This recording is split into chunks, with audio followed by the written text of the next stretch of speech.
d'être avec nous en coup de cœur aujourd'hui sur l'antenne de Radio J. Et c'est assez émouvant de vous avoir dans cette partie d'émission parce que j'espère que très bientôt vous serez en face de moi en tant qu'invité principal. C'est prévu d'ailleurs.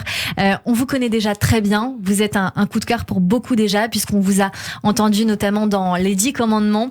Vous serez d'ailleurs prochainement, je crois, avec Daniel Lévy sur scène pour son concert le 2 mai prochain. Mais d'abord, parlons de cette musique, cette chanson que vous chantez avec votre fils Victor, qui n'est pas là avec nous aujourd'hui, mais on l'embrasse bien fort. Qu'est-ce que veut dire cette chanson et qui l'a écrite ?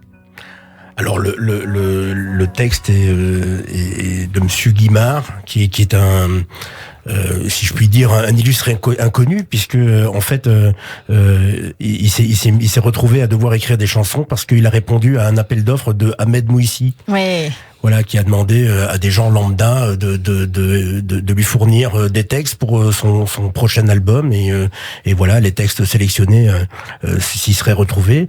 Et étrangement, son amoureuse et néanmoins manager Margot lui avait sélectionné une dizaine de textes. Il en a choisi 5 et les 5 étaient du même auteur. Et voilà, on a continué la collaboration. Et vous en avez piqué quelques-unes ? Non, ça a été fait sur demande en fait. Margot m'a demandé qu'est-ce que tu voudrais dire dans une chanson. Moi dire je t'aime dans une chanson, ça m'emmerde en fait. Donc j'ai pas envie de dire je t'aime. Et la semaine d'après, j'avais un texte qui s'appelait À ne pas dire je t'aime. C'est beau. Voilà. C'est beau. Qu'est-ce que veut dire cette chanson ? Comment justement vous la ressentez ? Qu'est-ce qu'elle dit ? C'est pour vous, c'est toute la pudeur qu'il peut y avoir entre parents-enfants, entre père-fils. Il y a plein de choses qu'on se dit pas, qu'on se dit avec les yeux, ou qu'on n'entend pas, ou voilà. Donc c'est en fait les chansons, elles servent souvent à dire en musique ce qu'on n'ose pas dire dans la vie. Comment est né ce duo avec votre fils Victor, qui a une vingtaine d'années, 23 ans ? Ouais, tout à fait. C'est assez simple en fait. Encore Ahmed, qui est partout dans ma vie, qui est quelqu'un que je connais depuis 91, un truc comme ça. Donc ça fait longtemps qu'on est en relation. On a fait les 10 Commandements ensemble, accessoirement. Qui m'a branché sur une tournée Camping Paradis l'année dernière. Et moi, ça m'ennuie de chanter sur playback, et m'est venue l'idée de proposer à Victor de m'accompagner à la guitare. Il a dit oui, on a bossé, on l'a fait ensemble, et voilà, je crois qu'on s'est pas trop mal entendu. Vous êtes même très bien entendu, parce que cette chanson, on vient de l'écouter. On va peut-être l'écouter encore un petit peu sur l'antenne de Radio J en fond. Pablo Villafranca, vous revenez sur le devant de la scène. Vous présentez donc ce premier single, extrait de votre prochain album. Le nom, on le tait pour l'instant. On fera une émission spéciale pour en parler, bien évidemment. Mais vous pensez qu'il va sortir quand ? On va savoir. C'est un petit peu difficile à dire. C'est-à-dire que le projet existe. Il y a quelques détails à affiner. Savoir, il y a une direction qui est envisagée. Mais bon, je vais pas la trahir. Si jamais on en change, ce serait dommage. Mais bon, il y a déjà une bonne idée. Allez, ce sera peut-être axé sur des duos. Voilà. Donc le premier duo étant ce titre-là. Très bien. Un best-of aussi ? Un best-of qui devrait sortir incessamment sous peu, et dont je tairai le nom aussi, parce que il va falloir que je convainque mes petits camarades de mon idée. Voilà, un petit peu retraçant mes quelques années de carrière. Justement, on a envie de savoir comment vous avez démarré, toutes ces questions qui restent en suspens. D'habitude, on a pour habitude de faire pitcher dans cette partie d'émission, mais on va pas le faire aujourd'hui. Racontez-nous quand même comment se sont passés vos débuts de chanteur, et puis ce qui s'en est suivi. De quelle manière de chanteurs rentables?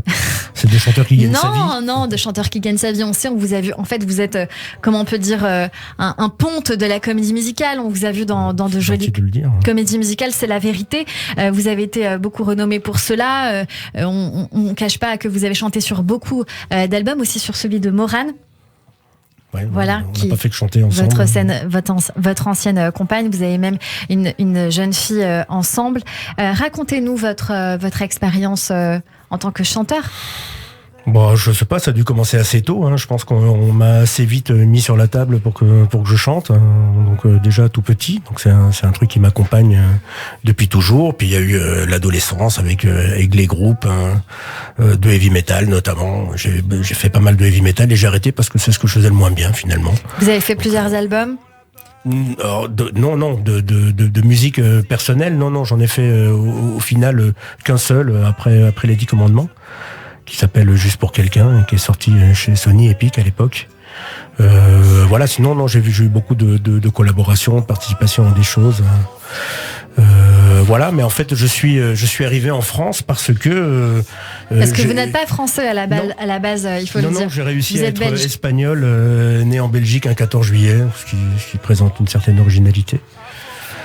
Voilà, et à l'époque, j'étais marié avec Morane et on mangeait avec Muriel Robin et Catherine Lara qui ont parlé d'un projet qui s'appelait Twist. Et j'ai osé dire que ça m'intéressait, vu que j'ai plutôt tendance à me cacher plutôt qu'à me montrer. Mais là, j'ai osé le dire et voilà, j'ai passé une audition et je me suis retrouvé à travailler avec Roger Louret pendant quelques années dans un projet qui a fini par s'appeler Les Années Twist, puis Les Années Zazou et accessoirement l'émission qui est devenue Les Années Tube. Voilà. Donc beaucoup de choses en effet dans votre carrière. Aujourd'hui, quel tournant vous avez envie de prendre dans cet album futur, Pablo Villafranca ? Quel tournant artistique ? Style artistique, qu'est-ce que vous avez envie de dire dans cet album ? Mais en fait, j'ai envie de laisser aux gens la possibilité de se raconter leurs propres histoires. En fait, les chansons étant finalement comme des tableaux, chacun se les représente comme il veut ou les prend comme il veut. Voilà. Donc, moi, j'aime bien cette idée que les gens pensent par eux-mêmes. J'essaie moi-même de le faire le plus possible. C'est pas que facile, mais voilà, je suis un fervent défenseur du libre arbitre. Pablo Villafranca, on va vous retrouver en tout cas très prochainement sur scène, donc en première partie du concert de Daniel Légy. Ce sera le 2 mai prochain à Mogador, et puis une autre date avec vos petits camarades, exactement. Oui. Le 8 mai, ce sera à Marseille. Justement, vous me disiez avec vos petits camarades, racontez-nous un petit peu ce qui va se passer sur cette première partie. Je sais pas, on va faire des frites. Oui, évidemment, bien on va sûr, chanter, mais des reprises chanter quelques chansons du spectacle, les 10 commandements, qui est quand même un spectacle qui a compté pour chacun d'entre nous et qu'on assume pleinement. Il y a des choses plus difficiles à assumer que ce spectacle. Ouais, c'était un merveilleux spectacle, bien évidemment. Je dois dire, pour l'avoir vu, avoir été dedans et l'avoir vu aussi un petit peu, c'était quelque chose. C'était quelque chose. Il y avait des clients, j'avais tout de dire, il y avait 8 chanteurs exceptionnels et moi. Chanteur aussi exceptionnel. Ça, je vous laisse. Ça m'appartient en effet, et je pense que les auditeurs sont d'accord avec moi. L'appel maximum, c'était quand même une chanson merveilleuse. Merci beaucoup d'avoir été. On va en plus de chanter quelques chansons des 10 commandements, je pense que chacun ira de sa petite chanson et je devrais être accompagné par Victor sur scène. On devrait faire la petite chanson pour les gens qui seront là. Eh ben parfait, on sera là et c'est ce que vous voulez savoir. On sera là pour vous entendre. Je serai de la partie, donc c'est avec grand plaisir que je viendrai vous faire un bisou à la fin. Merci beaucoup d'avoir été notre coup de cœur du jour, Pablo Villafranca. Merci encore. C'était un plaisir de vous avoir. À très vite. Allez, on